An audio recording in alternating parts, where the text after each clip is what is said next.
Hello दोस्तों, स्वागत है आपका आपके अपने YouTube चैनल दिसार जीकेजीएस क्लासेस में। दोस्तों, आप सब लोग कैसे हैं? उम्मीद करते हैं आप सब लोग अच्छे होंगे, स्वस्थ होंगे, मस्त होंगे और अपनी तैयारी बेहतरीन तरीके से आप सभी कर रहे होंगे। दोस्तों, जैसे कि आपको बताया, हम आपको आरआरबी ग्रुप डी 2025 के लिए यूथ बुक का सॉल्यूशन करवा रहे हैं, जिसमें दोस्तों आज हम आपको अंतःस्त्रावी तंत्र के सारे क्वेश्चन करवाने वाले हैं, जितने भी जो प्रीवियस ईयर में रेलवे ग्रुप डी में पूछे गए हैं। दोस्तों, इसी तरह से हम आपको साइंस के प्रैक्टिस सेट भी करवा रहे हैं और सभी की प्लेलिस्ट हमने आपके लिए बना दी है। आप वहां से भी सारे क्वेश्चन देख सकते हैं और अपनी तैयारी को जांच सकते हैं। वीडियो अच्छा लगे दोस्तों, वीडियो को लाइक कर दीजिएगा, शेयर कर दीजिएगा, कमेंट कर दीजिएगा। चैनल पर नए हैं, चैनल को सब्सक्राइब करके बेल आइकन को प्रेस कर लीजिएगा। हमसे जुड़ने के लिए, क्लास के अपडेट के लिए आप हमारा टेलीग्राम चैनल ज्वाइन कर सकते हैं। टेलीग्राम चैनल का लिंक मैंने डिस्क्रिप्शन बॉक्स में आपको दे दिया है। चलिए दोस्तों, देर ना करते हुए स्टार्ट करते हैं आज का अपना सेशन।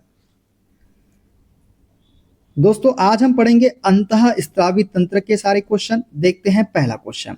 जब कोई बहुत क्रोधित, शर्मिंदा या चिंतित होता है तो ऐसे में कौन सा हार्मोन तनाव को समायोजित करने में शरीर की मदद करता है? दोस्तों, जब कोई बहुत क्रोधित, शर्मिंदा या चिंतित होता है तो जो हार्मोन है वो है एड्रीनलिन। एड्रीनलिन हार्मोन जो है ये तनाव को समायोजित करने में शरीर की मदद करता है। दोस्तों, हमारे बहुत क्रोधित होने, चिंतित या शर्मिंदा होने पर एड्रेनालिन हार्मोन इस तनाव या डर की स्थिति को समायोजित करने में शरीर की मदद करता है। शरीर ऐसी तनावपूर्ण स्थिति जिसमें दिल जोर जोर से धड़कने लगे, फाइट या फ्लाइट हार्मोनल प्रतिक्रिया कहलाती है। कौन सी? फाइट या फ्लाइट। देखते हैं अगला क्वेश्चन। डैश बड़ी वसा गोलिकाओं के आकार को संकुचित करता है जिससे एंजाइम अधिक प्रभावी ढंग से काम करते हैं। तो दोस्तों, यह है पित्त लवण। पित्त लवण जो है बड़ी वसा कोलिकाओं के आकार को संकुचित करता है जिससे एंजाइम अधिक प्रभावी ढंग से काम करते हैं। पित्त की बात करें दोस्तों तो पित्त पाचन में सहायता करता है। यह वसा को वसीय अम्लों में विघटित करता है जिसे बाद में पाचन तंत्र द्वारा शरीर में ले जाया जा सकता है। वसा के पाचन के दौरान पित्त एक पायसी कारक के रूप में कार्य करता है जो वसा के बड़े गोलिकाओं को विघटित करने में सहायता करता है और वसा को पचाने वाले एंजाइम को कार्य करने और वसा को तेजी से पाचन के लिए एक बड़ा क्षेत्र प्रदान करता है। ठीक है, देखते हैं अगला क्वेश्चन। निम्न में से कौन सा डिंब ग्रंथि हार्मोन का एक उदाहरण है? दोस्तों, डिंब ग्रंथि हार्मोन का उदाहरण हमारा एस्ट्रोजन। एस्ट्रोजन जो है ये डिंब ग्रंथि हार्मोन का एक उदाहरण है। दोस्तों, एस्ट्रोजन एक सेक्स हार्मोन है जो महिलाओं के यौन और प्रजनन स्वास्थ्य को बनाए रखने के लिए आवश्यक है। एस्ट्रोजन हार्मोन डिंब ग्रंथि हार्मोन का उदाहरण है। देखते हैं अगला। डैश युवा अवस्था के समय लड़कों में दिखाई देने वाली उपस्थिति में बदलाव लाता है। तो दोस्तों, ये है टेस्टोस्टेरोन। कौन सा? टेस्टोस्टेरोन जो है युवा अवस्था के समय लड़कों में दिखाई देने वाली उपस्थिति में बदलाव लाता है।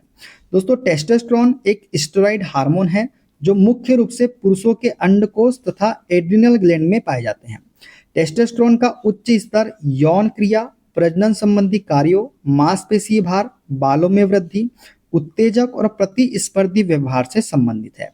यह युवा अवस्था के समय पुरुषों में दिखाई देने वाली उपस्थिति में बदलाव लाता है। टेस्टोस्टेरोन का स्तर 40 वर्ष की आयु में शिखर पर होता है और इसके बाद धीरे धीरे घटता जाता है। देखते हैं अगला क्वेश्चन।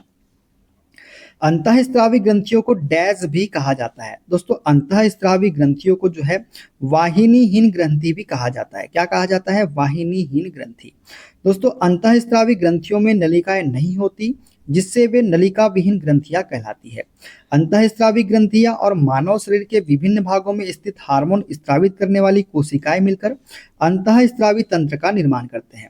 पीयूष ग्रंथि, पिनियल ग्रंथि, थायराइड, एड्रिनल, अग्न्याशय, पैराथायराइड, थाइमस और जनन ग्रंथियां हमारे शरीर के सुनियोजित अंतःस्रावी अंग है। देखते हैं अगला क्वेश्चन। रक्त में शर्करा के स्तर में वृद्धि का पता किसकी कोशिकाओं द्वारा चलता है?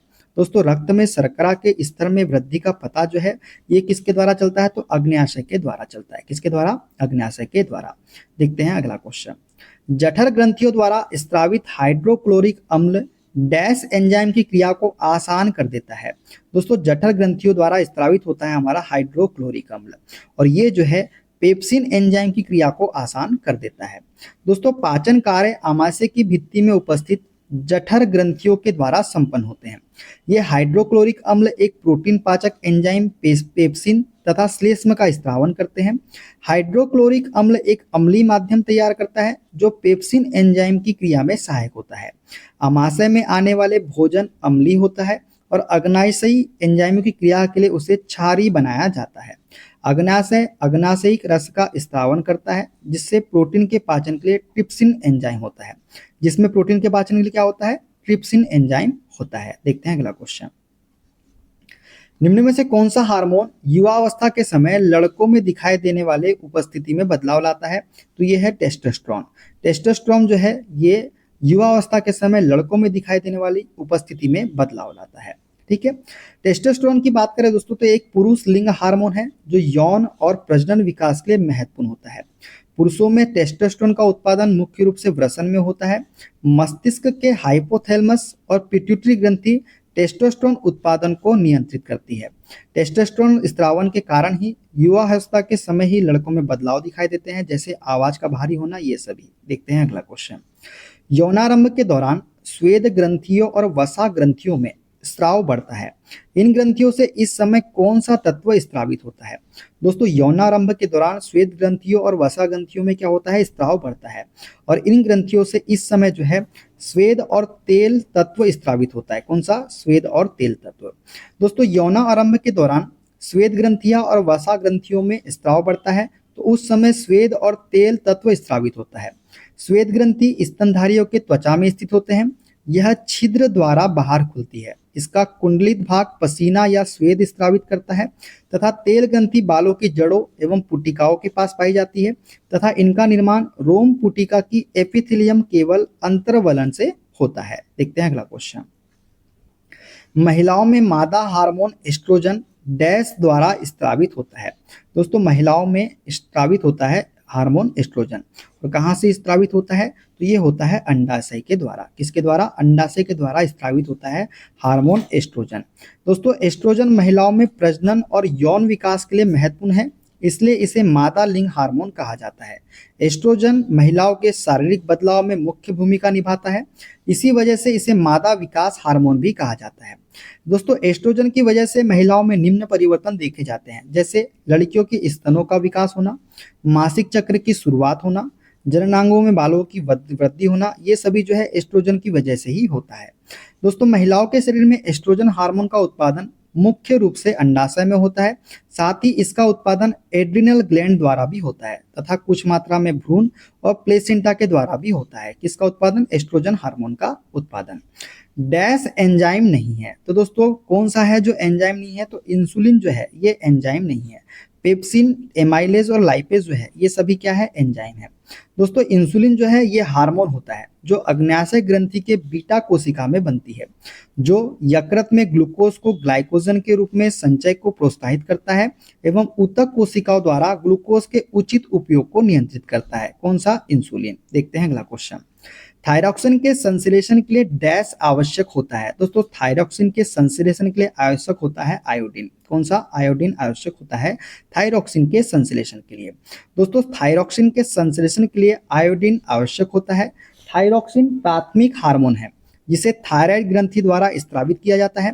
थायरॉक्सिन शरीर के उपापचय को नियंत्रित करने में महत्वपूर्ण भूमिका निभाता है और हृदय के कार्यों और पाचन तंत्र को नियंत्रित करता है। कौन सा? थायरॉक्सिन। ठीक है। देखते हैं अगला क्वेश्चन।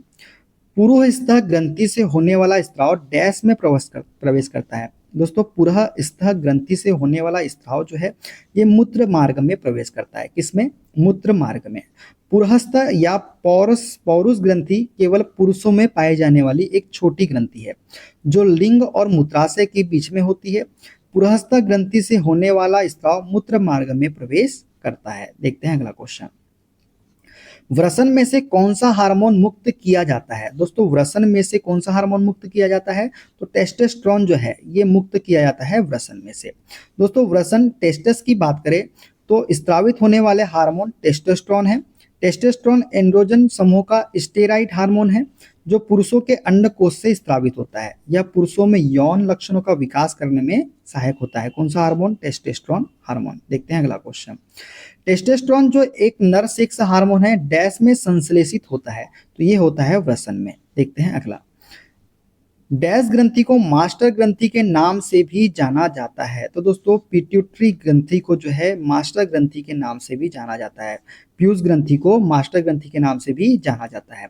दोस्तों पीयूष ग्रंथि पिट्यूटरी ग्लैंड एक अंतःस्रावी ग्रंथि है जो कपाल की स्फेनाइड हड्डी में स्थित होती है। इसे शिला टर्सिका कहते हैं। इसका भार लगभग 0.6 ग्राम होता है और इसे मास्टर ग्रंथि के रूप में भी जाना जाता है। हाइपोथैलेमस को मास्टर ऑफ मास्टर के रूप में जाना जाता है। किसको? हाइपोथैलेमस को। क्या नाम से मास्टर ऑफ मास्टर किसे कहा जाता है? तो हाइपोथैलेमस आपको याद रखना है। और ये हो गया दोस्तों। तो हाइपोथैलेमस को मास्टर ऑफ मास्टर ग्रंथि के रूप में भी जाना जाता है। तो ये सभी आपको याद रखना है।